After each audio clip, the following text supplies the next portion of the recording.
됐어요. 할렐루야. 오늘 성경에 나오는 이 이야기는, 오늘 읽어드린 이 이야기는 정말 독특한 이야기입니다. 굉장히 독특한 사건이고,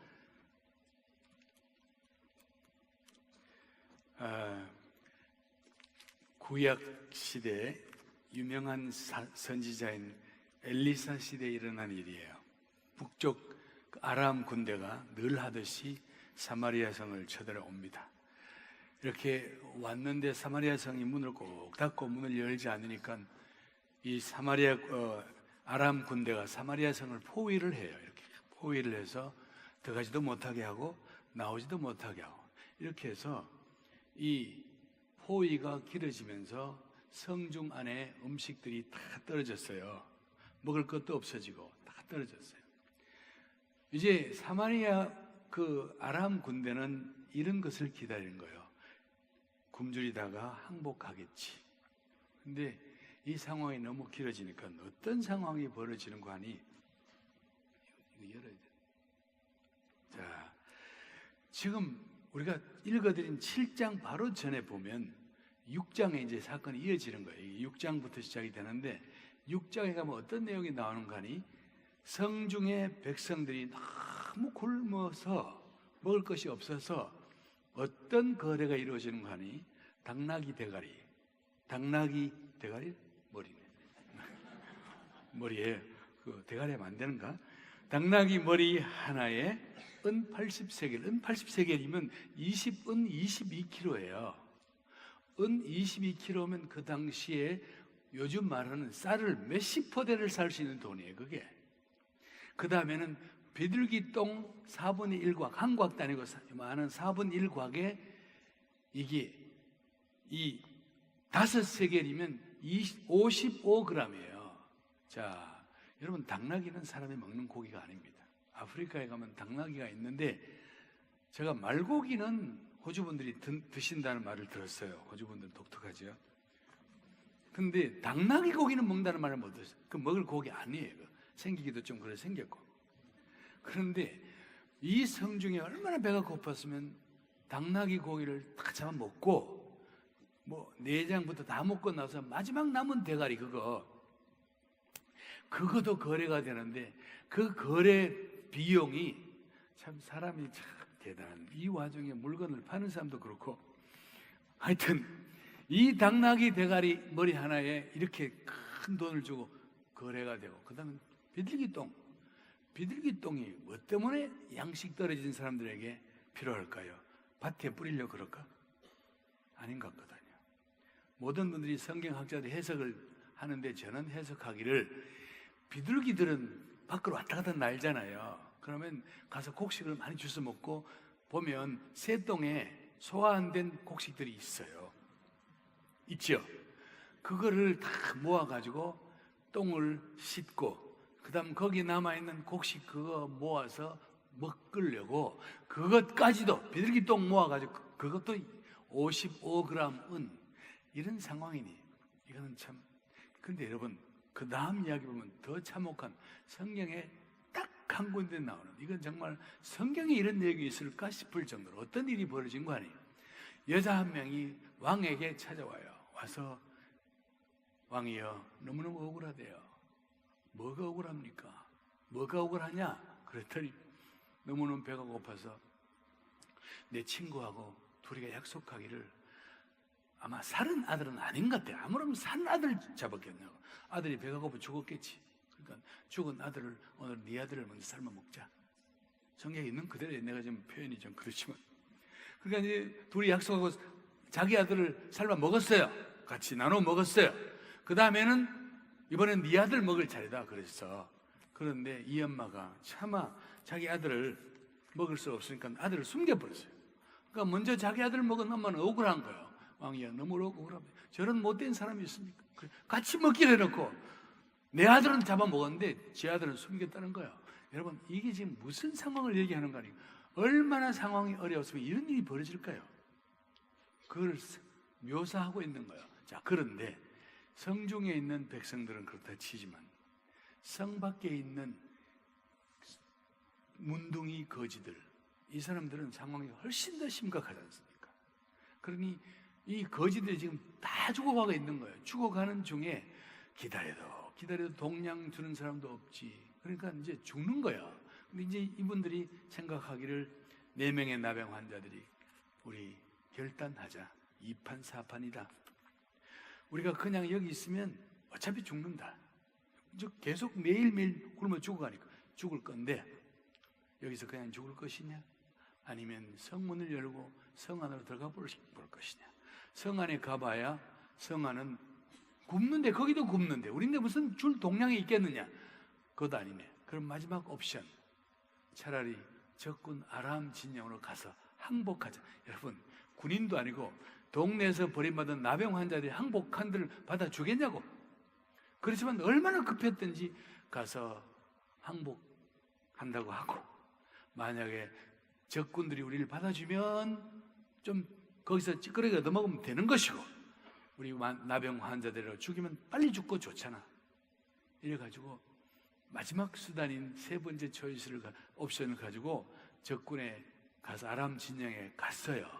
가서 첫 번째 이렇게 장막에 갔더니 말도 있고 수레도 있고 먹던 음식도 있고 이복도 다 있는데 사람이 없는 거예요. 아무리 봐도 사람들이 한 명도 없어. 군인들이 없는 거예요. 아람 군대가 없는 거예요. 그래서 일단 이 4명의 나병 환자들이 급하니까 첫 번째 장막 속에 들어가서 잔뜩 먹고, 그 다음에는 거기 버려도 간 금은 보화를 잔뜩 챙기고, 이복도 자기들 입고 갔던 헌옷 바꿔 입고 새거 입고 다 챙겨서 갖다가 몰래 숨겨놓고, 2번째 텐트에 장막에 가서 또 가서 이제 배는 불렀으니 옷하고 금을 다 챙겨가지고 하다가, 장막이 거기 몇 개겠어요 여러분? 텐트가 몇천 개, 몇백 개 있을 거 아니야. 갑자기 이 4명의 나병 환자들이 의식이 돌아온 거야. 아니, 이렇게 좋은 소식이 있는 날인데 이렇게 지천에 음식이 깔려있고 돈이 깔려있는데 지금 성중에 있는 저 백성들은 이거 모른다는 거예요. 이 사실을 모르고 있다는 거예요. 그러므로 우리가 빨리 가서 저들에게 이 사실을 알려줘야 될 책임이 우리에게. 그러면서 그들이 하는 말이, 우리가 이렇게 해서는 안 된다. 우리만 여기서 있는 거 마음껏 이 좋은 음식, 이 맛있는 것, 옷 우리만 누려서는 안 된다는 거예요. 그러면서 그들이 다음 말은 뭐라 하는 거 아니? 우리가 만일에 이 좋은 소식이 있는데 굶어 죽는 성민들에게 내일 아침까지 기다리면 오늘 밤 그냥 죽든 말든 우리가 그냥 잔뜩 먹었으니 그냥 잠이나 자자 이렇게 하고 오늘 밤을 지나면 우리에게 벌이 있다는 거예요. 그 벌은 누가 주는지는 모르지만 하나님이 벌을 내릴 것이다 생각하지 않았겠어요? 그래서 그 밤에 이 4명의 나병 환자들이 성중에 가서 이 기쁜 소식을 전해주는 이야기가 나와 있어요. 자, 제가 왜 얘기를 하는 거니? 저는 대학생 때 군대에 갔다 와서 이제 학교로 가서 이제 공부하는 어느 날 친구 한 명이 저보고, 야, 우리 신반포에 가면 선교 대회가 있다는데 세계 선교 대회래요. 거기 한번 가보자요. 그래서 내가 세계 선교 대회는 뭐 하는 것이냐 그랬더니 그 친구가 자기도 모른대요. 근데 전도사님이 오라 그랬대. 그래서 같이 따라갔어요. 갔더니 교회 지금 신반부 교회 강대상 뒤에 지도도, 이런 지도가 어디 있어요 그때? 이런 포인트가 어디 있겠어요? 조그마한 세계 지도 하나를 딱 뒤에 벽에다 강당 뒤에 걸어놓고는 전도사님 한 명이 지팡이를 긴 걸 들고 이제 지도를 포인트하는 거예요. 보면서, 여러분, 이게 우리가 사는 대한민국입니다. 대한민국을 포인트했어요. 그 다음에 저 남쪽에 있는 인도네시아라는 나라를 포인트, 저게 인도네시아입니다. 우리는 이렇게 교회도 많지만 저 인도네시아 사람들은 복음을 모르고 있습니다. 이제 이분이 이제 자기도 지금 하고 있지만 지금 뭘 하는지를 모르고 얘기하는 거예요. 그 다음에 또 필리핀을 포인트하면서 저게 필리핀입니다. 필리핀 사람들이 복음이 필요합니다. 필리핀 사람들 우리보다도 벌써 몇 병이 먼저 복음 받아가지고 교회도 90%가 크리스찬들인데 지금 한국에서 그러고 있는 거예요. 필리핀 사람들이 복음이 필요하대요. 그 다음에 태국, 그 다음에 또 일본, 그 다음에는 저쪽 서쪽을 가르치면서 저것이 땅끝입니다. 그러면서 이제 우리는 저 모든 곳에 복음을 전해줘야 됩니다 하면서 이분이 무슨 성경을 인용했는가니 고린도전서 9장 16절 우리가 내가 복음을 전하지 않으면 내게 화가 있을 것이로다. 이 말을 해놓고는 이분이 어떻게 이 말을 적용했는가니 만일 우리 한국교회가 선교하지 아니하면 우리에게 화가 있을 것이로다. 한 대 더 나가서 만일 내가 선교지로 가지 아니하면 나에게 화가 있을 것이로다. 여러분 요즘 누가 이 말하면 눈이나 깜짝합니까? 근데 그때는 내가 처음 들은 말이어서 너무너무 충격이 돼서 아마 주님이 내 마음 역사하신 것 같아요. 저도 모르게 그 교회 땅바닥에 그냥 의자에서 앉아 털럭 무릎을, 저건 제가 아니고 저렇게 했다는 거예요. 무릎을 꿇었어요. 그리고는 너무너무 단순하게 다른 이유 되지 않고 주여 제가 가겠습니다. 그렇게 약속하고 그때부터 저는 선교도 모르면서 만나는 사람마다 선교하라면 하나님의 화가 임합니다. 한국교회 선교해야 됩니다. 막 하도 외쳤더니 하루는 우리 담임 목사님, 참 존경하는 담임 목사님 나를 부르더니 아니 이보라오, 이분이신데 이보라오, 우리나라에 교회가 없는 것이 얼마나 많은데 그 아이들 데려놓고 무슨 세계 선교리 쓸데없는 걸 하지 말아요. 저는 너무너무 놀랐어요. 그러니까 너무너무 실망이 됐어. 그 교회를 떠났지 않습니까? 그리고는 곧바로 신대원 신학대학원에 가서 졸업을 하자마자 망설임 없이 그때는 이미 결혼해가 어린아이들이 둘이 있는데 망설임 없이 선교사의 길을 가겠습니다. 그랬더니 가장 먼저 누가 나에게 딱 걸려있냐? 저희 어머님이었어요. 시골에 계신 어머님은 우리 동네에서 처음으로 예수를 믿은 분이에요. 제가 기억해요. 우리 아버지가 어머니가 교회 갔다 오시면 성경책을 뺏어서 화로 아궁이에 던지는 걸 수없이 많이 봤거든요. 제가 신대원에 간다는 소식을 어머니가 알고는 만나는 사람마다 우리 아들 목사 될 거야. 우리 아들 목사 되면 나는 우리 아들이 있는 교회 저 맨 뒷자리에서 밤에 잠도 자지 않고 기도할 거야. 여러분, 그런 어머니가 제가 신대원을 졸업하자마자 선교사가 된다 했더니 너무 기가 막히신지 가야 되네요. 권사님이신데 꼭 가야 되네요. 꼭 그렇게 멀리 가야 되네요. 눈물로 호소했어요. 그때 제가 느꼈어. 예수님께서 왜 누구든지 아버지나 어머니를 나보다 더 중히 여기는 자들은 나에게 합당하지 않다. 그 말씀을 하셨는지 이해가 됐어요. 어쨌든 제가 한국을 떠날 때 얼마나 힘들었던지, 한국을 떠날 때 제가 여동생 보고 내가 떠나는 날 3일 뒤에 엄마께 알려드리라 그랬어요. 공항에 못 나오시게. 자, 그 다음에 제가 이제 가야 되는데 내가 두 번째 간 교회가 이 교회인데 가는 순간부터 목사님 보고 목사님 저는 선교사 후보입니다. 그랬더니 목사님도 저 사진을 좀 하여튼 어쨌든 목사님도 예 선교사 후보 좋네요. 온 교인들이 내가 선교사 후보인 줄 알았어요. 신대원을 졸업하자마자 내가 목사님께 목사님 이제 제가 떠나야 되는데요. 그랬더니 목사님이 전도사님이 선교사가 된다는 사실을 우리 중에 아무도 모르는 사람이 없대요. 그렇지만 전도사님이 아시다시피 우리가 교회를 지었어요. 방배동에 있는 교회인데 우리가 교회를 크게 지었는데 이 교회를 짓는 과정에서 은행 빚이 3억 5천이 있습니다. 우리 교회가 한 2년 3년 정도면 이 빚을 갚습니다. 그러니 그때까지만 기다리시면 우리가 이 빚을 갚으면 우리가 전도사님을 후원합니다. 여러분, 그거 나쁜 딜이 아니거든요. 근데 그때는 제가 마음에 불이 붙었어요. 그래서 목사님, 저는 가야 됩니다. 그랬어. 그때 목사님이, 전도사님 내 말을 못 알아들으세요? 지금 떠나시면 우리 후원 못합니다. 제가 무슨 배짱이 있었는지 괜찮아요. 그랬어요. 목사님이 굉장히 업셋대가, 그래? 그럼 뭐 알아서 하세요. 그러고는 저에게 전별금 100만 원을 줬어.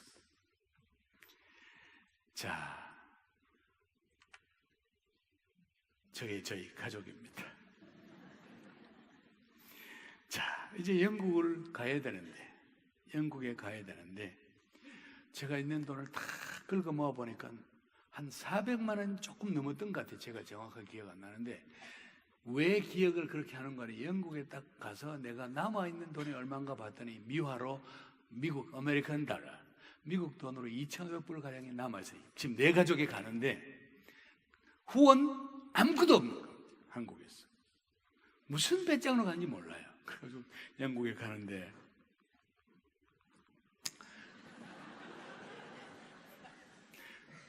대한항공 타고 평생 처음으로 해외로 가는데, 영국에 가니 그래도 누가 공항에 나와야 될 거 아니에요. 친구 중에 한 명이 영국 유학 간 친구가 있어.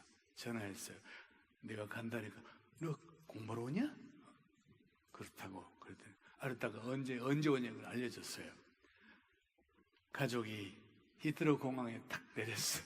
그랬더니 친구가 아래오로 나를 보더니, 야, 너 여기 아이들까지 다 들어왔니? 그래요.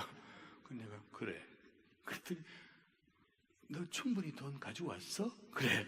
내가 아니.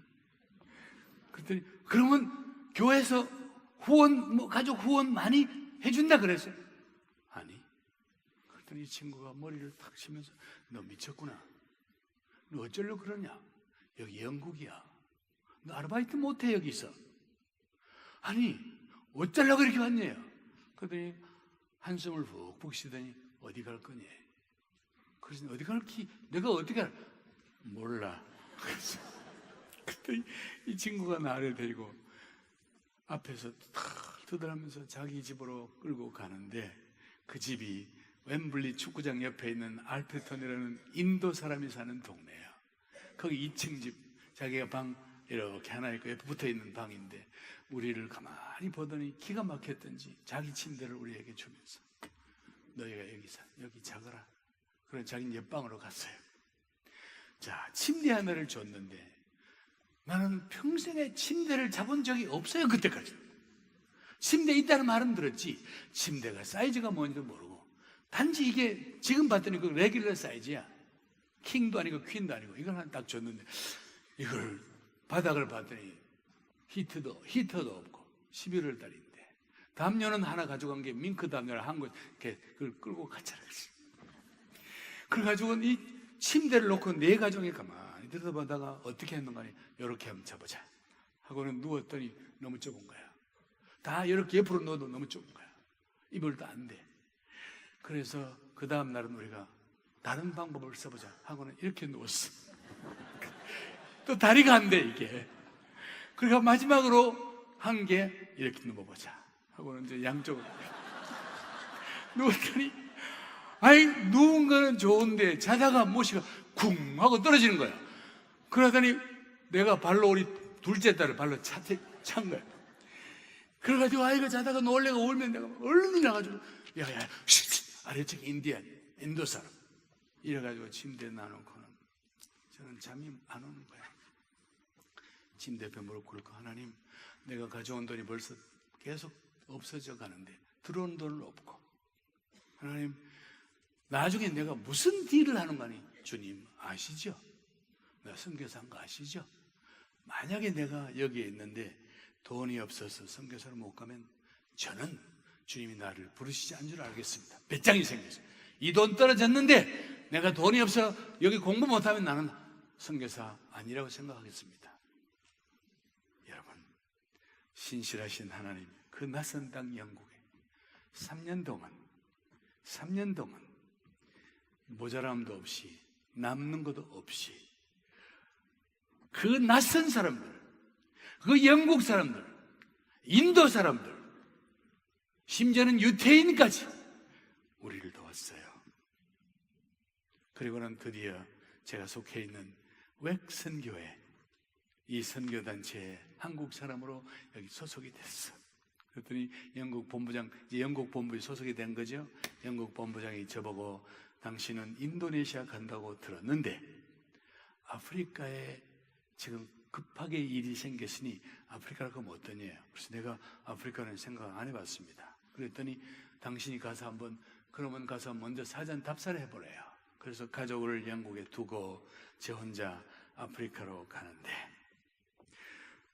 가는데 비행기가 이제 일주일에 한 번씩 전 세계가 가요. 정기 노선도 없고 이제 기장이 승객 여러분, 우리 비행기는 반줄 국제공항에 지금 하강하고 있습니다. 안내가 나왔어. 그럼 비행기에서 가만 내려다 봤더니 국제공항인데 지금도 똑같습니다. 몇십 년 전이라 똑같아요. 활주로가 짧은 활주로 하나. 일단 비행기가 섰어요. 공항에 이제 착륙을 해서 이제 전부 다 비행기에서 내리대요. 쭉 따라서 나가는데 내 차례가 나도 나왔는데 비행기 문 열고 활주로 내려와야 되는데 문을 열고 딱 나왔는데 불인 거예요. 불. 그때 그 활주로 온도가 4월 달인데 56도야, 여러분. 이해가 되세요? 그러니 탁 나왔는데 불이 났어. 너무 놀라가지고 내가 비행기를 빨리 돌아가려고 딱 돌아섰는데 이미 다 승객이 따라 나오는데 어떻게? 저는 이제 그때부터 저를 원망하는 거예요. 너 바보 같은 친구야. 여기 어딘 줄 알아? 여기 왔네. 여기 왜 왔니 네가? 저를 블레임하기 시작한 거야. 저는 평생에 어쨌든 그때 도착했으니 3주간은 있어야 되는 거야. 3주간 있기로 하고 왔으니 하루가 1000년은 하지만 하루가 1년같이 길어졌어요. 하루 지나면 내가 막 그래. 하루하루 지나는 게 막 얼마나, 아침에 일어나면 오늘 어떻게 하루를 보낼까, 그 생각만 한 거예요. 기다리고 했더니 드디어 떠난 날이 내일로 다가왔어. 오늘은 막 너무너무 신난 거예요. 내일은 가면 되니까. 이미 나는 마음의 결심을 확실히 했어요. 영국에 돌아가면 여기는 절대로 안 와. 여기는 아니야. 마음에 단단히 먹고 결정했어요. 그날 떠나는 날, 마지막 날 아침 일찍 공항에 데려달라 그랬더니 지금 가도 비행기가 없대요. 그래서 계속 사정해서 결국 허락을 받은 게 오후에 점심 먹고 데려다 주는 거. 공항 가서 탁 공항에 앉아 있는데 이제는 몇 시간이면 체크인하면 영국 가면 돼요. 7시간 비행기 더 가면 돼. 그러면 여기는 다시 안 오는 거예요. 마음에 결심을 단단히 했어요. 앉아서 기다리는데 저는 그때 제가 참 단순한 사람인가 봐요.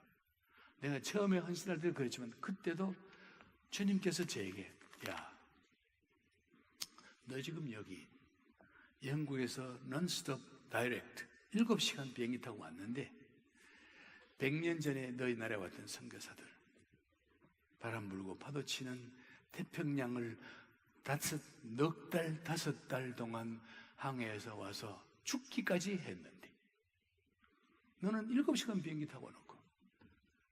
여러분, 저는 그때 주님께서 나에게 말씀하신다는 생각이 딱 들어서 또 거기서 철없이 공항에서 또 무릎을 꿇었어요. 주여, 제가 여기에 오겠습니다. 그러고 나니 눈물이 막 갑자기 눈물이 감당이 안 돼요. 영국에 두고 온 가족들 어떡하지?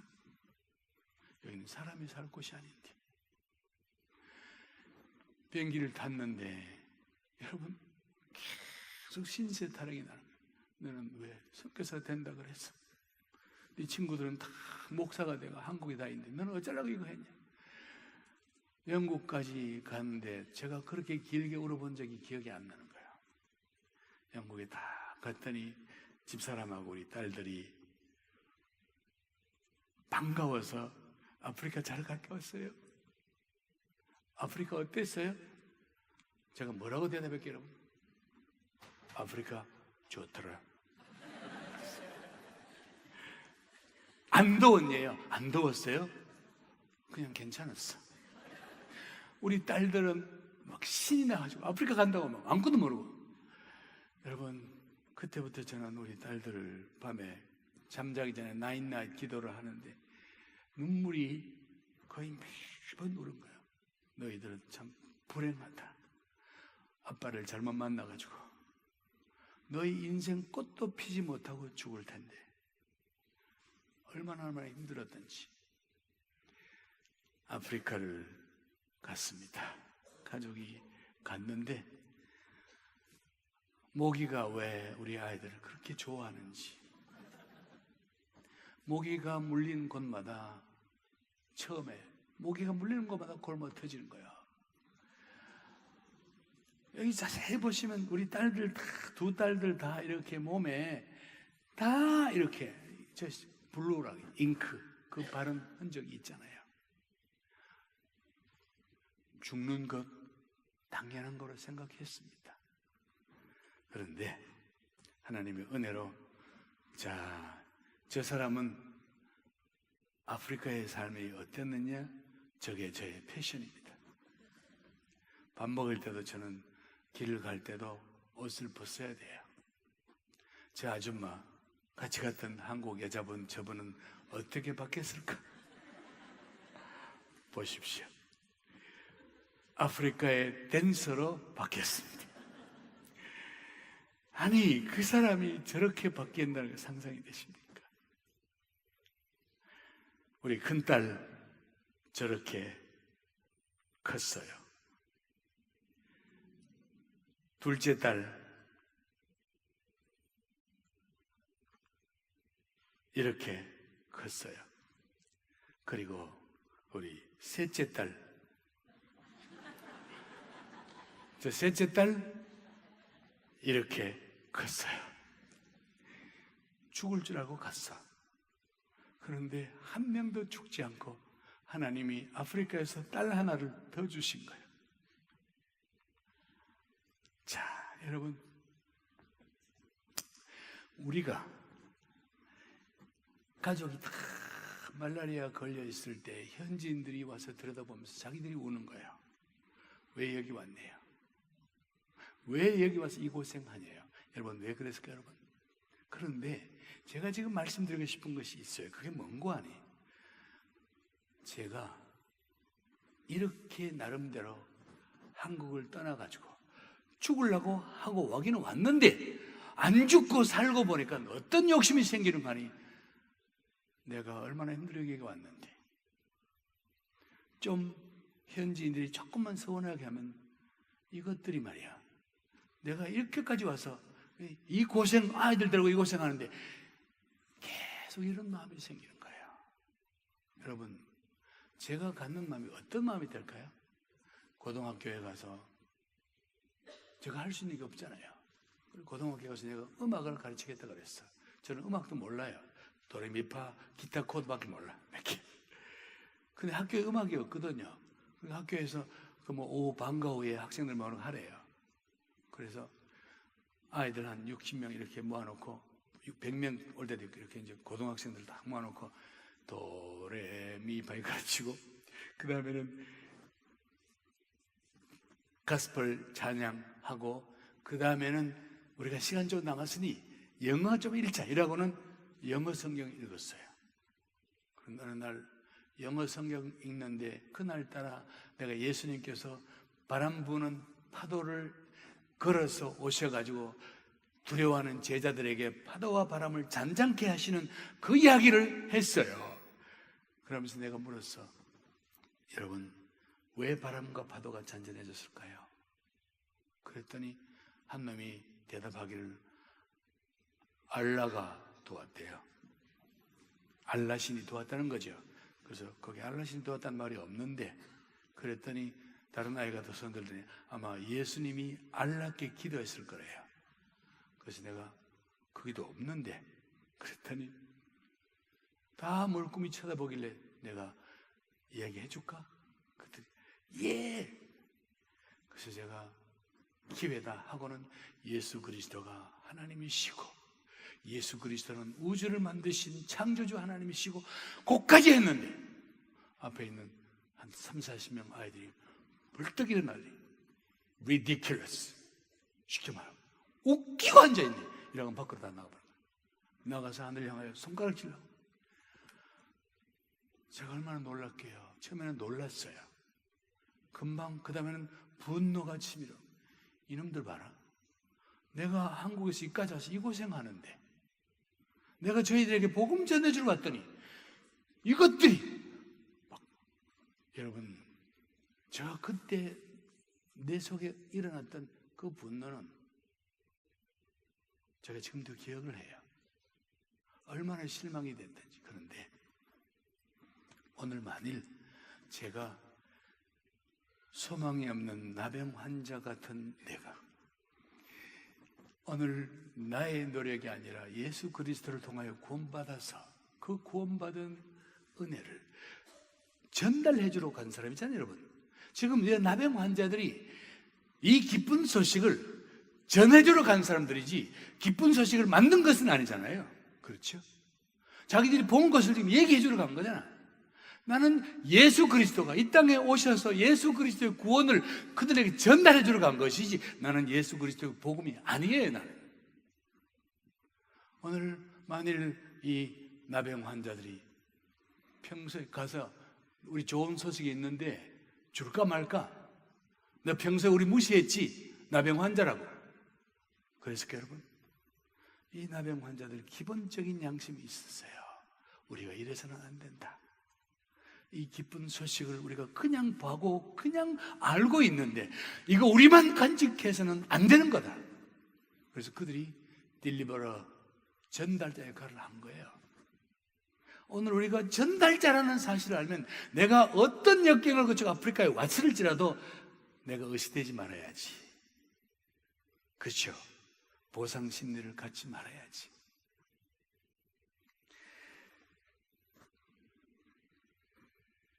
오늘 선교에서 여기 와서 들었어요. 여기 와서 호주분이 그랬어요.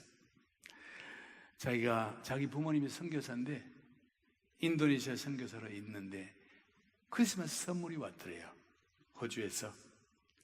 그래서 가족이 다 반가워서 이 선물을 열었더니 거기 선물이 몇 개 들어있고 한쪽에 이렇게 많은 푸대가 있는데 그 푸대를 열어봤더니 선물이라고 왔는데 호주에서 한번 사용했다가 말린 티백이죠. 그거를 잔뜩 해서 보낸 거예요. 그럼 우리도 모르게 그 얘기 들으면서 야, 참 성도들이 어떻게 그럴 수가 있을까? 선교사인데. 여러분, 그거 선교사의 보상 심리예요. 우리는 소망이 없는 나병 환자들 같은 사람들인데 티백이 오면 어떡고 사용한 티백이 오면 어떡고. 뜻밖의 선교사들 속에 이런 일이 있어요. 이런 생각들이 있어요. 오늘 여러분들은 어떤 모양으로 선교하시려고 하시나요? 어떤 마음으로 하세요? 제가 들어보니까 여러분 중에 이제 곧 직분자도 뽑힌다고 하시는데 어떤 모양으로 직분을 맡으려고 하세요? 내가 무엇을 하든지 오늘 중요한 것은 이 나병 환자들처럼 자기들을 기억해야 돼요. 자기 자신을 기억해야 돼요. 바로 불과 몇 시간 전 나는 우리 4명은 소망 없이 죽어가던 그냥 있으면 죽는 아무 소망이 없는 아무 힘도 없는 나병 환자들이었는데 어쩌다가 이 기쁜 소식을 접한 사람들이에요. 그러므로 이 기쁜 소식은 우리가 받았으면 갖다가 전달해 주는 게 이게 선교거든요. 오늘 여러분 어떤 분이 그랬어요. 참 무서운 얘기긴 하지만 선교를 오랫동안 후원하던 권사님이 후원하는 선교사님이 있는 방문을 했더니 선교사님이 열심히 일을 하시고는 저녁에 피곤하니까 집에 들어와서 동네에 돈도 비싸지 않은 마사지 하는 분을 불러다 왔어요. 선교사님이 대자로 누웠어. 마사지를 받기를 시작했어요. 해봐야 한국 돈 3,000원밖에 안 돼. 그런데 이 모습을 본 권사님이 시험이 들었어. 선교사가 내가 그렇게 오랫동안 후원해 줬는데 저게 무슨 꼴이니? 선교사가 저렇게 마사지 불러다가 마사지 받는. 여러분, 우리가 후원을 해도, 선교사도 그렇지만 후원하는 분들도 우리는 소망이 없는 나병 환자 같은 나에게 하나님이 물질을 주셨으면 내가 이 물질을 패스온, 전달하는 거 아니에요? 그렇죠? 우리에게 이 자세가 필요한 거예요. 선교사가 뭐 대단합니까? 희생하면 해야죠. 고린도전서 4장에 가면 바울이 그래서요, 모욕을 당해도 축복하고 핍박을 당해도 기도하고 참고 내 몸에 예수를 짊어지고 그렇게 가자는 거예요. 근데 우리 속에 선교사면서도 인간이 살아있어. 글쎄, 누가 조금 서운한 말 하면 마음 상하고, 내가 힘들게 일하던 현지인들이 나를 속상하게 만들면 내가 누군데, 내가 뭐를 포기해 여기 왔는데, 이 생각부터 나는 거예요. 오늘 이 아침에 나온 여러분, 이 성전을 나갈 때 꼭 기억해 보세요. 내가 누구였는지. 만일 소망이 없던 나에게 예수가 아니었으면 나는 어떤 삶을 살았을까? 내가 받은 예수 그리스도의 이 복음을 나는 어떤 모양으로 전달하고 있는가? 의시되고 과시하고 하고 있는가? 아니면 무익하고 아무 소망이 없는 그냥 가서 전달만 해주는 나병 환자 같은 태도냐? 꼭 점검하시고 이 성전을 나가세요. 저도 마찬가지입니다. 저도 마찬가지예요. 저는 어젯밤 3시간 잤어요. 그젯밤 2시간 잤어요. 호주 스케줄 장난이 아니에요. 아침 일부 예배 때는 비몽사몽 했어요, 제가. 그런데 저는 늘 솔직히 그래요. 늘 황송한 거예요. 하나님, 저 같은 죄인에게, 저 같은 종에게 이런 기회를 주시네요. 이런 일을 맡겨주시네요. 늘 황송한 마음으로 일해요. 사랑하는 성도 여러분, 오늘 나병 환자들이 갖고 있던 그 마음 자세, 우리가 이렇게 해서는 아니 되겠다. 다시 말하면 내가 누구였는데 지금 이런 것을 졸지에 이런 복을 받았냐 이거죠. 그러므로 이것을 조건 없이 이웃에게 전달해주는 전달자 여러분 되시기를 예수님 이름으로 부탁합니다. 기도하겠습니다.